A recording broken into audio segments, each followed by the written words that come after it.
Welcome everybody to the Word According to Me. This is your boy AJ Trip, Andre Triplet, all that good stuff. This video is gonna be about OJ in America. Just finished watching part 5 of it, and before we do that, let me do this.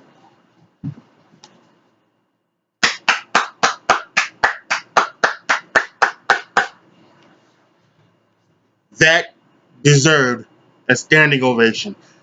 That was truly epic. It's the only thing I can come up with. It is amazing. It is they broke it down into 5 2-hour episodes, and it's playing like in theater so that it can be recognized at the Academy Awards, and it definitely should be. It should win an Oscar for best documentary, maybe even best picture, because that was truly amazing. And I want to make sure I try to get the director's name correct, um, when I because I want to give him credit because he did an excellent job with this. This is truly amazing work. His first name is Ezra. So um, yeah, I'm not gonna be able to get it right now, but first name is Ezra. Mr. Ezra did a great job on this. Uh, so this is gonna be like a recap review, break down some of the things. Um, let's start off with this. Let's start off going off back to what I remember. Um, so this was 1990, 3, 94, 95, around that time. I'm 12, 13 years old at the time. And at that time, when you're young, you don't necessarily maybe think the way you do when you're an older person. So young me had this opinion: there's no way a sober black man thinks he can kill 2 white people with one knife and get away with it. Yeah, yep. I can see you look at it, make the crazy look on your face. Yep, that was my thought. Um, and even though OJ obviously didn't think that way, that was just my thinking. And I tweeted this when they gave the verdict on part 5 tonight. Um, I remember I was in school. I was in the what would that would have been? That would have been the 8th grade. It was in the 8th grade, and in October, and when the ruling came down on 95, and when the ruling came down, excuse me, teachers were jumping down and screaming. They were yelling and screaming and everything like that. He's not guilty. They freed OJ, and as you saw throughout this documentary, this 5-part documentary, you can understand why black people felt that way with all of the injustice that went on in Los Angeles throughout the 60s and 70s, the 80s, Rodney King stuff in the 90s, the Harlan's young girl, all of the injustice that they felt. You can see why it was, as the only way I can put it is, it was wonderful that he got off. So, and it feels so weird to say about this, because now, as a guy, I have my way of living, the way I choose to live my life now. It is I want to treat people the way I want to be treated, and the way I would want to be treated is, if I was found not guilty of doing something, I would want to be that way. I wouldn't want to hear say. I wouldn't want people to have the have an opinion that, oh, well, I did it, or that I was this or I was that. I was found not guilty. I'm not guilty. That's the end of the discussion. And I'm not going to change that because of this documentary. OJ is not guilty of killing people, killing Nicole Brown and Ron Goldman. And I apologize for that because they deserve their names. Those were two people who were senselessly killed. And I say this, if it wasn't OJ, I don't know who it was. And that's the first time I've said that. First time I've said that.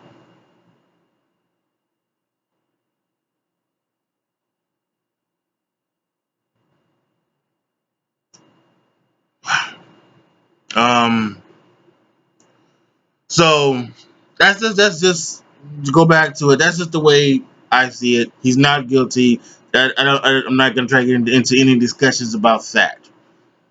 But when we go to this and this documentary, obviously I was born in '82, so I've never heard or seen about some of the stuff that went down in the '60s and the '70s, and so that was great to watch, great to see. Um,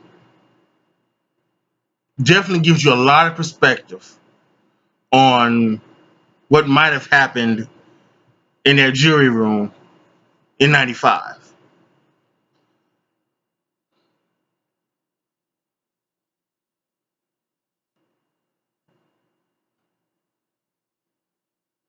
And I do these videos, and if y'all have seen any of my videos, they're very awkward. I stammer and stutter all over the place, but this one is this video is such a different one because it's like I've said, it's kind of hurting me to my core right now because I just said that if OJ didn't do it, I don't know who did, and that goes against everything I believe in right now. You're innocent till you're proven guilty. So OJ is not guilty. But damn, man, wow, I don't know. I just don't know. But what I need to do is get back to doing my recap of this movie because this is the reason why I'm doing this. So let's start with one of the first things, the wow moment for me. The first wow moment for me in this documentary was part one. So when they get all this stuff going on in the '60s, and we've got the Olympics going on, and black athletes are banding together, and they're not going to go into the Olympics because of the atrocities that were going on and everything like that. And you have O.J. Simpson, who, give him credit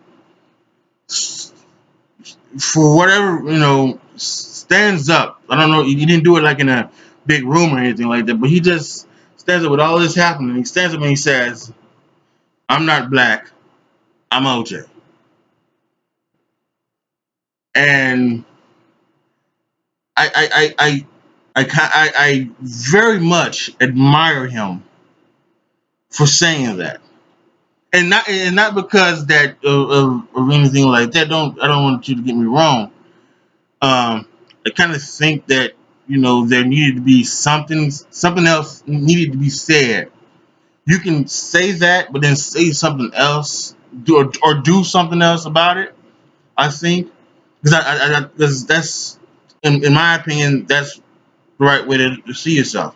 You don't see yourself as the black man named O.J. Simpson. You see yourself as O.J. Simpson, who happens to be a black man. I think that's how everybody should be seen as who you are and not, even Dr. Harry Edwards said it in the thing. You know, by saying I'm not black, I'm OJ, he's saying what Martin Luther King said. I want to be judged by the content of my character and not the color of my skin. So, but still, it's such a ballsy thing to say during that time. That, like I said, first wow moment for me. Um, Another wow moment. I didn't know he was married beforehand. I didn't know that. I didn't know he married. So he went into college. He went into USC married. So I was kind of surprised about that as well.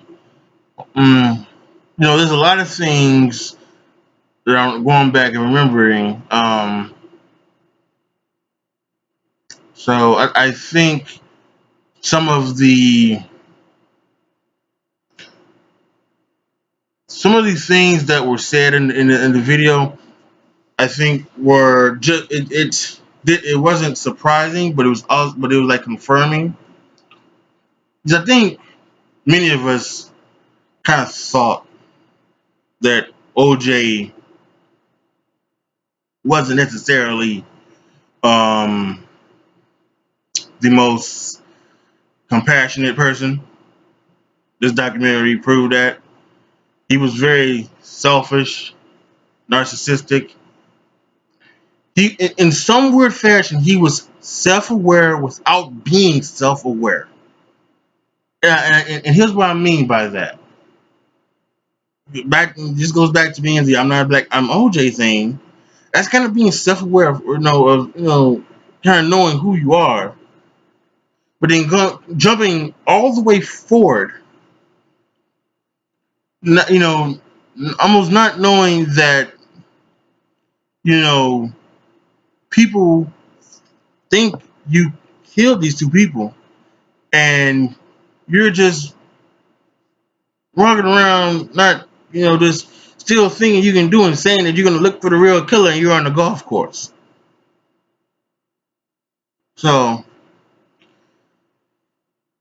he, I think the one thing that comes from this, many things come from this, but I think a big thing that comes from this is that this was just proof positive that O.J. Simpson did not care for anybody but himself,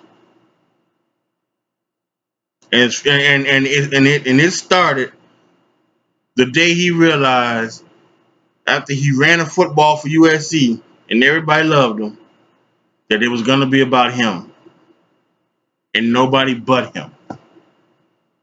And it was like that from the first time he stepped on that football field at USC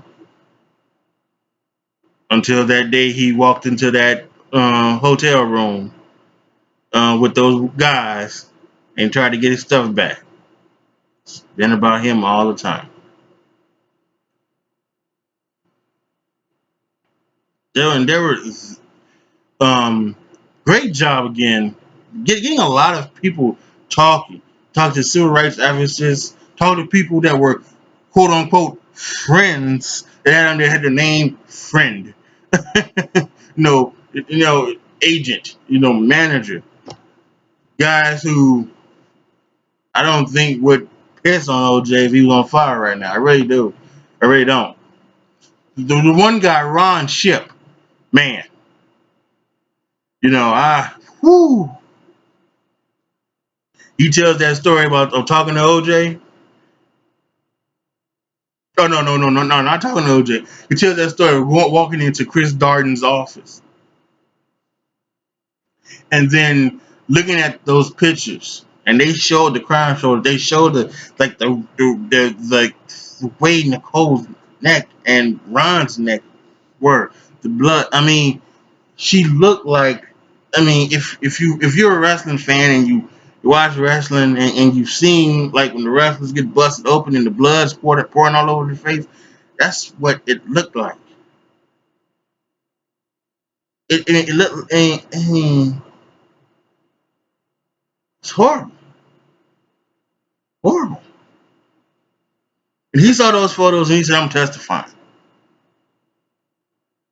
And I think that and OJ had his dream team get on him on the stands, trying to make him look like an alcoholic and everything like that. And let me and that's another big episode. See, all this stuff is coming to me while I'm coming back, and I was so flustered from the beginning that all this stuff is coming back to me now. And so, and actually, the biggest thing that comes from this video is the way the prosecution and the LA Police Department really just this up from almost from night from the night that those bodies were found to the day he get off. That was bungled by the police department, by the prosecutor's office. Chris Darden comes off looking like a fool.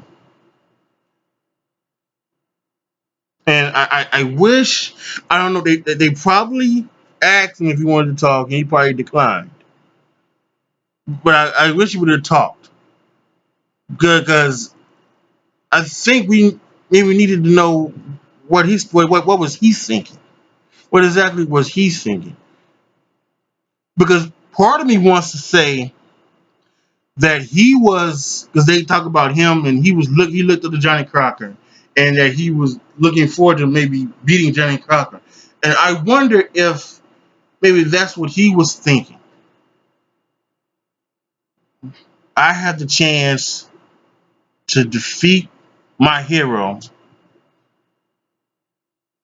so I'm gonna go out here and do this and do that.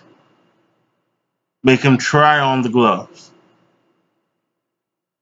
Say that there are black people who will not be able to get past the fact that Mark Furman said the word nigger.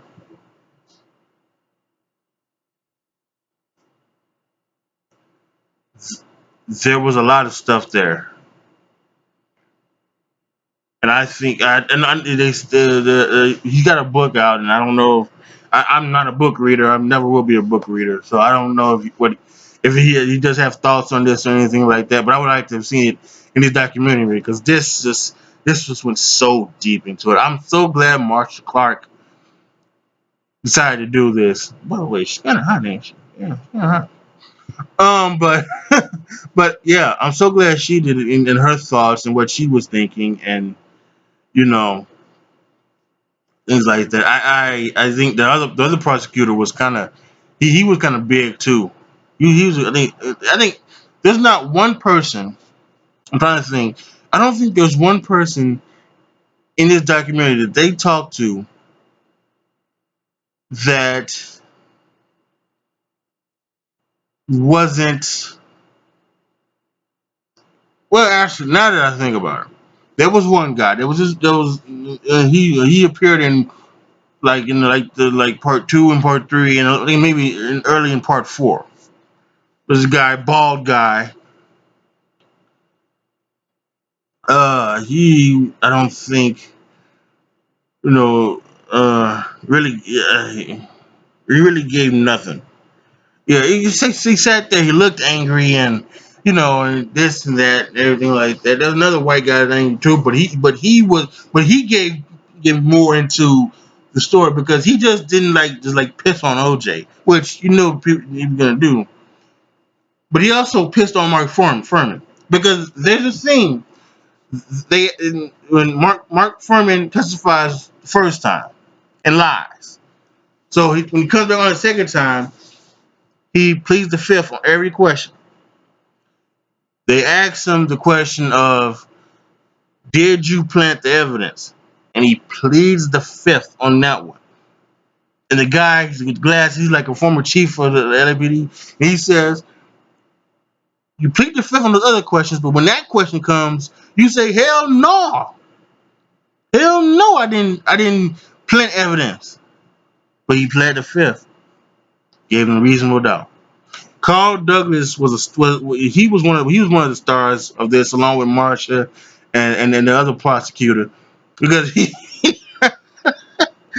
was cracking me up a little bit. He cracked me up. That was amazing. And he talked about other things. He talked about like going to the house and they had pictures of OJ with all these white people, and he put up black paintings and him with black people and Marsh, and he cracked me. Carl Douglas, that brother was wilding out.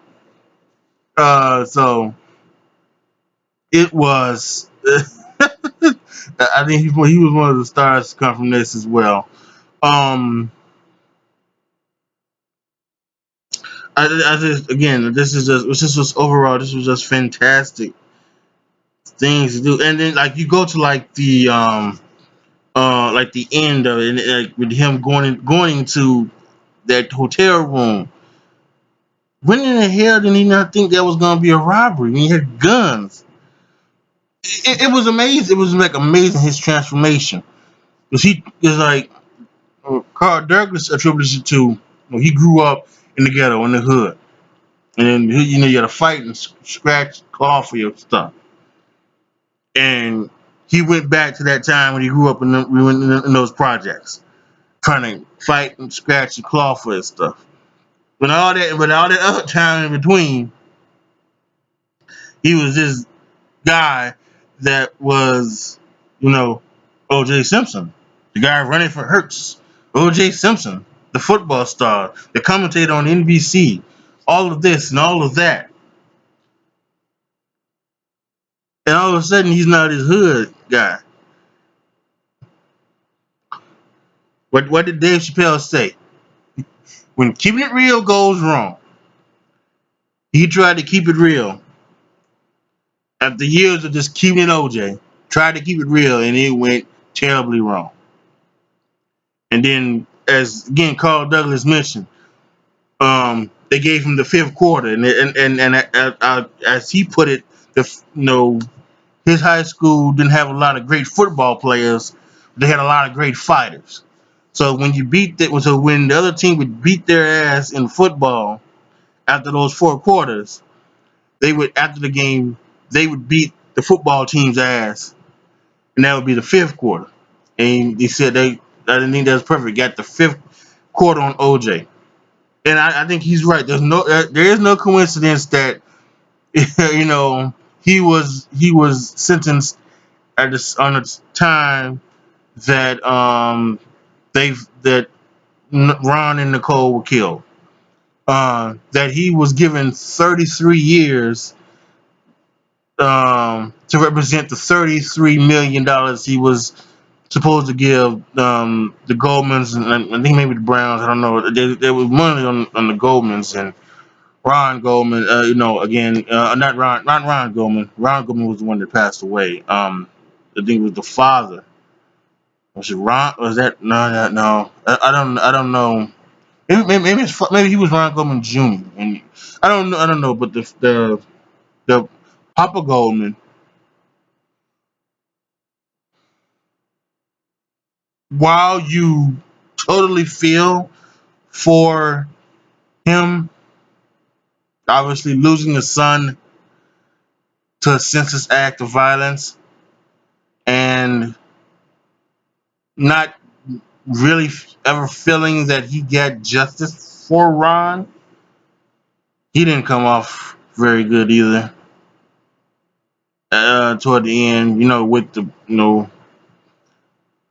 books and stuff, and just he didn't come off good at the time. He didn't come off good now, but again, he lost his son, so I guess I can feel that. I can make that off. It just something feels wrong with him. So, but um, and a lot of yeah, they only talked to one of Nicole's sisters. They didn't talk to a lot of people. I really think that maybe that's the only thing they needed to. They just needed to talk to one person from the Goldman family, one person from the Brown family. Probably didn't need to talk to a bunch of other people about OJ and all of this and everything like that. They probably didn't want to talk to it anyway. So, um, but again, this documentary was amazing, and I think they said it. The one of the ladies who's a journalist who followed OJ, I think she said it. It was about this. It's never been about just OJ. This is about everything surrounding that. The racial stuff, the about us and how we view people, and it was just it was just amazing. I mean, you can honestly say there is never going to be another person like O.J. Simpson ever again. There's never going to be a person who is going to captivate America like O.J. Simpson again. Oh, and if there is one DUI, he'll be the scum of the earth. That's how it is now. We put people on pedestals now to knock them off. You don't get second chances. Oh, you do get second chances, but we don't like the fact that you get second chances. It doesn't matter who you are. Who you are now. And there's never going to be another O.J. Simpson. And I don't think in the bad way either. I don't know.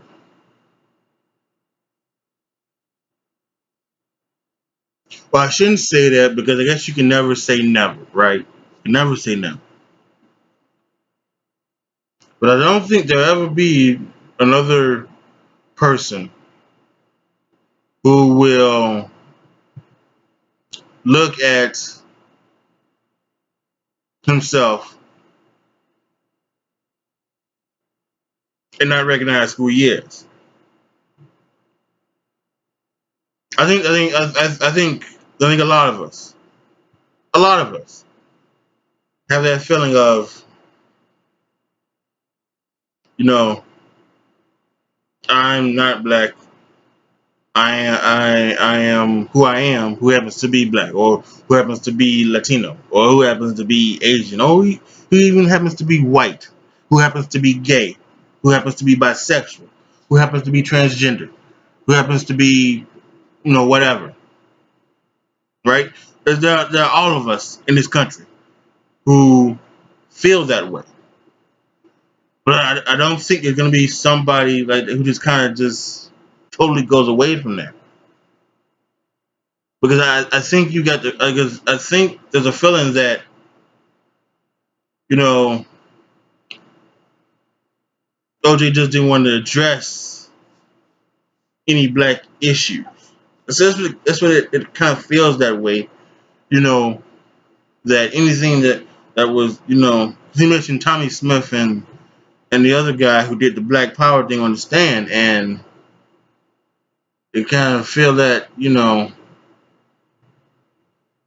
said something about that he maybe thought they regretted it. I don't think they regretted that. They made a statement. They made a statement,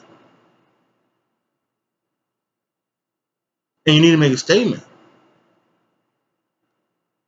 There were plenty of guys who wore "I Can't Breathe" T-shirts after after the guy got choked out in New York. St. Louis Rams, after the whole thing in Ferguson, came out with their hands up to make a statement. Many statements. There are going to be many statements about the tragedy, this past tragedy of Orlando. Pride is coming up in a lot of cities, and a lot of people are going to go to their pride, and they're going to make their statements there. It means something. So yeah, you're not just black. You are more than that. but it means something. It means a lot. And I think OJ didn't get that. At least he didn't get that at first. I think he got that too little, too late. And then when he did get it, I think he may have lost it again by going on those crazy ass crack binges and things like that with his girlfriend. So it's it's something else. It's something else. I'm this was just a truly epic documentary, and this needs to win every award it can win. Every award it can win. It was just amazing. This thing will truly be something that goes down in our history. They will look at this documentary as the way to do documentaries from now about big things. They may do every documentary from now on this way in depth. If it's something controversial, but let me go back and let me show you why it might have it might have been controversial. Why the outcome came out this way and how these people felt because of that. Amazing. Amazing. I think this was an amazing this I said it 4 times. But this was just a truly amazing piece of art done by Mr. Ezra. And yeah, I really feel so bad because I don't even know his last name. I think I can Google real quick if you guys will hold bear with me. Um,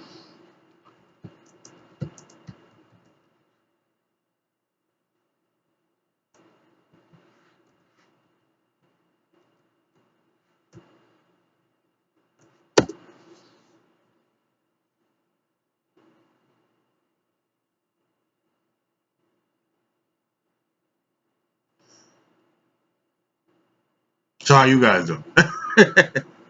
um, yeah, and this was highly reviewed from the beginning, and this was just wow.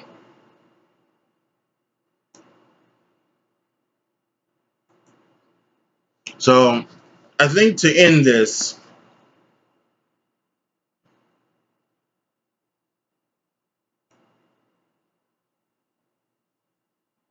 I think that if people out there didn't watch this because they thought that this might have been like a way for people to like to like celebrate a quote unquote killer or to try to make you feel bad for OJ in any way or anything like that. No, that's not what this was about. This was about you know the country and just trying to you know and this was more than about OJ. This the whole story needed to be told, and the guy's name is Ezra Edelman. Sorry, Mr. Edelman, that I didn't give you the full credit. Ezra Edelman, he did this totally right on. This was a tale of a fallen hero. This was a saga of race, celebrity, media, violence, the criminal justice system, white justice, as one of OJ's friends said in the thing. Maybe it was black justice as well. This was just this was a tale of America, and The fact that there are some things going on in this country now that involves race and gender and all of this other stuff and sexual identity, this brings it all into perspective. I think it's all into perspective. So if you guys have not seen it, watch it. I'm telling you, it's I wouldn't say binge watch it unless you have 10 hours nothing to do. If you have 10 hours nothing to do, go ahead and binge watch it. It's on ESPN. I have Comcast. It's on Comcast on demand section. I'm sure other cable systems it might be on demand as well. But if you got the time, watch it. You missed out. This is not. This is not. This is not. It sure it gives you the um tale of O.J. Simpson and where he comes from and gives you his highs and things like that. But it's just I'm telling you, it's not a celebration of O.J. And this is not a and it's not a celebration of people celebrating that O.J. got off. This is just an all-encompassing thing. It's amazing. All right, folks. I've rambled on long enough. Um, so real quick, I'm gonna try and do more of these. I really am. Um, like I said, I told you earlier, I'm very awkward at these stammers, ums, and ums. But I'm gonna try to get better at these. I know there are things that you can do some edits, and I've seen other YouTubers where they put in edits. I don't know if they do it with software. I think you can edit with YouTube as well. But I think it's more comfortable if I just sit here and just kind of talk to you as if you were another person.